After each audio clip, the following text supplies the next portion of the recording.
Part second तक आ गए हैं तो इसका मतलब है कि आप डायरेक्ट और इनडायरेक्ट सीखना चाहते हैं, और मुझे बहुत खुशी है कि आप पार्ट सेकंड तक आए हैं। तो बच्चों, इस पार्ट सेकंड में हम प्रोनाउन और पर्सन के बारे में सीखने वाले हैं कि पर्सन चेंज कैसे होते हैं और प्रोनाउन चेंज कैसे होते हैं। और ध्यान रखें बच्चों, पूरे डायरेक्ट इनडायरेक्ट की ये बैकबोन है। यदि ये एक्सरसाइज, ये वाला पार्ट आपको अच्छे से समझ में आ गया तो आप डायरेक्ट इनडायरेक्ट जीवन भर कभी भूलने वाले ही नहीं है। तो बच्चों चलिए ये पार्ट शुरू करते हैं। तो हमारा पर्सन एंड प्रोनाउन चेंज। तो सबसे पहले हमें सीखना है कि भाई प्रोनाउन होते क्या है। तो प्रोनाउन का मतलब होता है सर्वनाम।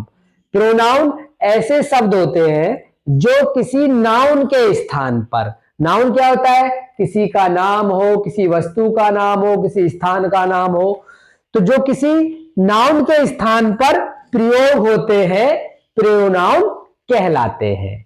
तो समझे बच्चों। तो जैसे ही देखो किसी लड़के के नाम के स्थान पर लगा सकते हैं, मोहन को हम ही कह सकते हैं। सी किसी गर्ल्स के नाम को सी कह सकते हैं।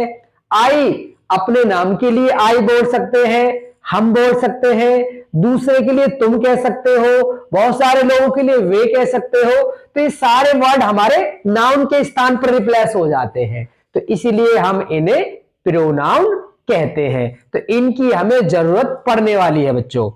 अगला टॉपिक है बच्चों पर्सन। तो पर्सन का मतलब होता है पुरुष। तो हमारे इंग्लिश में पुरुष 3 प्रकार के होते हैं, फर्स्ट पर्सन, सेकंड पर्सन और थर्ड पर्सन।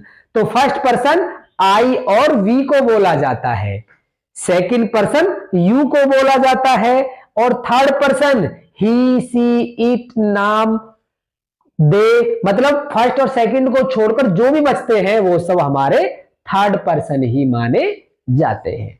तो इन्हें एक एग्जाम्पल के द्वारा समझे बच्चों, ये काम कैसे करते हैं। सपोज दैट आपको किसी से कोई बात शुरू करनी है, आपको किसी से कोई बात शुरू करनी है, तो आप अपने लिए क्या लगाएंगे, मैं या हम। मैंने ये किया, मैंने वो किया, हमने ये किया, हम वहां पर गए। तो अपने लिए आप मैं या हम ही लगाएंगे। तो आप बात शुरू कर रहे हैं तो आप हुए फर्स्ट पर्सन। जिससे आप बात करेंगे, जो आपके सामने है, उसके लिए आप क्या बोल सकते हैं, तुम या आप, तो वो हो गया सेकंड पर्सन। अब आप दोनों जब बातें कर रहे हैं तो वो दोनों मिलकर किसी के बारे में भी बात कर सकते हैं। वो आपका ही हो सकता है, सी हो सकता है, इट हो सकता है, किसी का नेम हो सकता है, बहुत सारे लोग हो सकते हैं। तो जिसके बारे में आप बात कर रहे हैं, तो जिसके बारे में बात की जा रही है वो आपका थर्ड पर्सन माना जाएगा। तो इन शॉर्ट एक बार फिर समझे, जो बात शुरू करता है फर्स्ट पर्सन, जिससे करता है सेकंड पर्सन, और जिसके बारे में कर रहा है वो थर्ड पर्सन। तो इस तरह से बच्चों पर्सन हमारे काम करते हैं। इसके बाद देखेंगे बच्चों इस रूल को, ये रूल हमें बहुत काम आने वाला है। 1 2 3 अपॉन SON।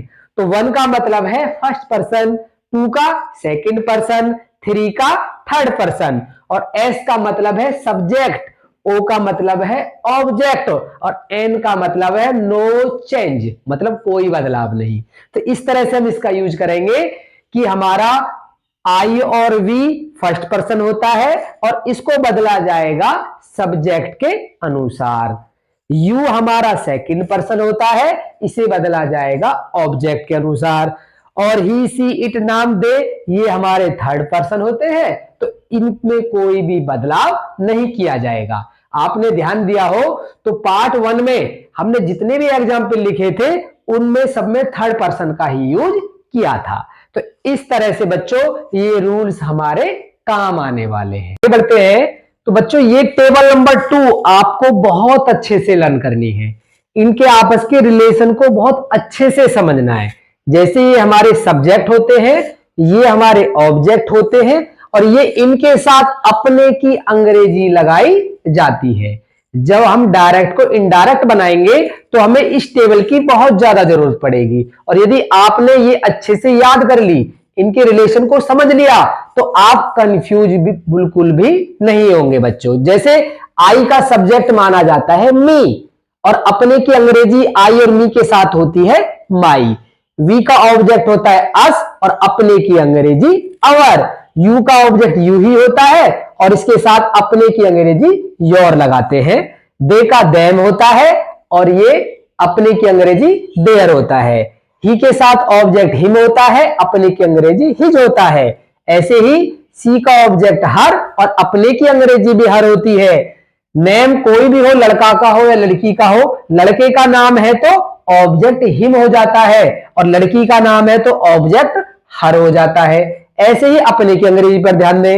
यदि लड़के के नाम के साथ अपने की अंग्रेजी है तो हिज लगाएंगे और लड़की के नाम के साथ है तो हर लगाएंगे। ऐसे इट का ऑब्जेक्ट इट होता है, अपने की अंग्रेजी इट्स हो जाती है। इसके बाद इस चीज को नोट कर ले बच्चों, लड़के का नाम हो मोहन, सोहन, कुछ भी नाम हो, सबका प्रोनाउन ही बनेगा। और लड़की का नाम हो, कुछ भी हो, रीता, सीता, गीता, फजीता, कुछ भी हो, सबके साथ लड़की के नाम का ऑब्जेक्ट सी बनेगा। तो ये सारी इंफॉर्मेशन आपको होनी चाहिए, क्योंकि अब हम एग्जाम्पल को समझने वाले हैं और जब मैं एग्जाम्पल समझाऊंगा तो इस टेबल की आपको जरूरत पड़ने वाली है। तो चलिए बच्चों, अब हम एग्जाम्पल की तरफ मूव करते हैं। इनके एग्जाम्पल समझेंगे और एग्जाम्पल को बहुत ही ध्यान से समझना, क्योंकि एग्जाम्पल से ही आपके सारे डाउट्स दूर होंगे बच्चों। और जो मैंने टेबल आपको याद करने के लिए बोली थी वो याद कर ली होंगी आपने, मुझे उम्मीद है। अब उन टेबलों का कैसे प्रयोग करना है, ये सारी चीजें, ये सारी बातें आप एग्जाम्पल से समझे। तो देखिए, Ram said to me I have done my work. तो हम कैसे बनाएंगे? रिपोर्टिंग वर्ब ये है तो यहीं से शुरुआत करेंगे। राम सेड टू को बदलते हैं टोल्ड में, ये मैंने आपको बता दिया है। इन्वर्टेड कॉमा को हटा के हमें लगाना है दैट। तो यहां तक कोई दिक्कत बच्चों? Ram told me that. अब जैसे ही हम रिपोर्टिंग स्पीच में एंट्री करेंगे आपको सब्जेक्ट मिलेगा तना हुआ, तो इसको हमें चेंज करना है। तो मैंने आपको अभी पीछे बताया था कि ये देखना है कैसा पर्सन है। तो बताओ बच्चों, आई कैसा पर्सन है? तो आई है हमारा फर्स्ट पर्सन। तो फर्स्ट पर्सन किसके अनुसार बदलेंगे? फर्स्ट पर्सन बदलेंगे हम सब्जेक्ट के अनुसार। और सब्जेक्ट क्या है? राम। और राम का प्रोनाउन क्या बनेगा? ही। तो इस तरह से आई का ही बनेगा बच्चों। फिर देखिए शॉर्ट में, आई हमारा फर्स्ट पर्सन, फर्स्ट पर्सन बदलता है सब्जेक्ट के अनुसार, सब्जेक्ट है राम और राम का प्रोनाउन बनेगा ही। ओके बच्चों, आगे बढ़ते हैं। हैव। तो ये हेल्पिंग वर्ब, ये टेंस आपको चेंज करना पड़ेगा।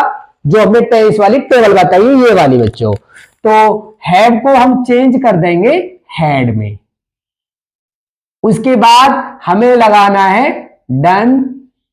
और यहां पर देखें बच्चों ध्यान से, ये माई है तो ये अपने की अंग्रेजी है, तो ध्यान दें कि आई के साथ अपने की अंग्रेजी माई लगती है, तो आई का क्या हो गया? ही। तो ही के साथ अपने की अंग्रेजी क्या लगनी चाहिए? हिज। तो यहां पर हम हिज का प्रयोग करेंगे। तो इस तरह से आपका पूरा इनडायरेक्ट बनेगा। Ram told me that he had done his work. अब नेक्स्ट एग्जाम्पल देखेंगे बच्चों। तो सारे एग्जाम्पल बच्चों समझने हैं आपको, हर एग्जाम्पल में कुछ ना कुछ सीखने को मिलने वाला है।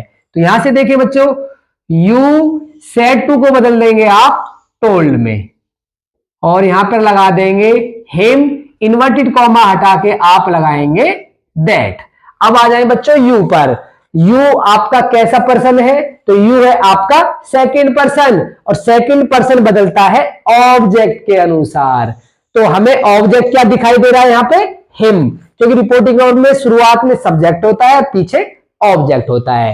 तो यू हमारा सेकंड पर्सन, ऑब्जेक्ट के अनुसार ऑब्जेक्ट है हिम, तो हमें हिम का यहां पर ही बना लेना है।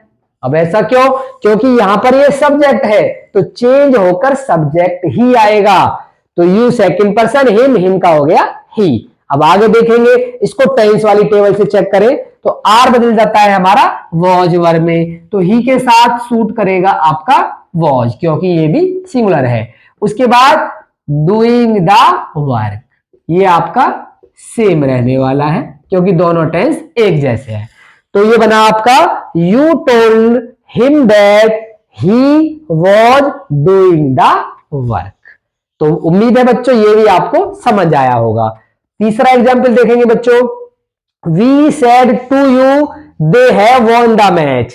तो वी सेड टू है तो इसको हम टोल्ड करने वाले हैं, यू इन्वर्टेड कॉमा को हम दैट करेंगे। अब आगे चलें बच्चों, ये आया दे, तो दे कैसा पर्सन है, थर्ड पर्सन, और थर्ड पर्सन में क्या लिखा हुआ था मैंने, एन उसके नीचे, तो थर्ड पर्सन का मतलब है नो चेंज। तो नो चेंज का मतलब है जैसा है उसे ऐसा ही उतार दीजिए, इसमें कुछ भी पर्सन वगैरह चेंज नहीं करना। तो दे का दे रहा, हैव किस में चेंज है, टेबल से चेक कर लेंगे, तो हैव है हमारा हेड में चेंज। उसके बाद वॉन द मैच, केवल आपको हेल्पिंग वर्ब तक चेंज करना होता है, आगे ज्यादातर सेम ही हो जाता है। अब आगे देखें बेटा, चौथा वाला एग्जाम्पल, राम सेड टू गया आपका टोल्ड में, फिर मोहन और फिर दैट। यहां तक तो बड़ा सिंपल है जी। अब आगे का जब देखेंगे तो इसमें सारी चीज डाली है बेटा हमने, यहां पे देखो सब्जेक्ट भी है, यहां पर अपने की अंग्रेजी भी है और यहां पर ऑब्जेक्ट भी है, तो इसमें सारी तीन चीज बदलने वाली है, ध्यान से देखिएगा। यू हमारा कैसा पर्सन है, यू हुआ हमारा सेकंड पर्सन, सेकंड पर्सन बदलता है ऑब्जेक्ट के अनुसार। ऑब्जेक्ट है मोहनी, मोहनी का प्रोनाउन बनेगा सी, क्योंकि ये है लड़की, यहां पर सी आ गया बच्चों। उसके बाद हैव का टेंस वाले टेबल में चेक करें तो हैव बदल जाएगा आपका हेड में, फिर डन। अब योर को देखिए बच्चों, तो यू के साथ अपनी की अंग्रेजी योर है, तो सी के साथ अपने की अंग्रेजी टेबल में चेक करें, हर मिलेगा आपको, हर वर्क। आगे लिखा हुआ है विद। अब मी को कैसे चेंज करेंगे, ध्यान से देखें बच्चों, तो मी हमारा यहां पर ऑब्जेक्ट है, लास्ट में है तो ऑब्जेक्ट है, इसको चेंज करके ऑब्जेक्ट ही बनाना है हमें। अब चेक करें बच्चों, मी हमारा कैसा पर्सन है, फर्स्ट पर्सन। फर्स्ट पर्सन क्या है, सब्जेक्ट के अनुसार, सब्जेक्ट है राम, तो राम का ऑब्जेक्ट क्या होता है, हिम, क्योंकि ये नाम है। तो इस तरह से आपका पूरा वाक्य तैयार होगा, Ram told Mohan that she had done her work with him. तो उम्मीद करता हूं बच्चों चारों एग्जाम्पल आपको अच्छे से समझ आ गए होंगे। तो बच्चों अब हम आपको कुछ एग्जाम्पल देंगे, एक एक्सरसाइज देंगे, तो वह एक्सरसाइज आपको इन्हीं रूलों के आधार पर तैयार करनी है, और वीडियो के अंत में हम आपको उनके आंसर्स भी प्रोवाइड कराएंगे, तो आप उनके आंसर मैच करके देखिए, यदि मैच हो जाते हैं तो इसका मतलब है आपकी और मेरी मेहनत सफल हो रही है। तो धन्यवाद बच्चों, आगे हम पार्ट 3 भी जल्द ही लाने वाले हैं।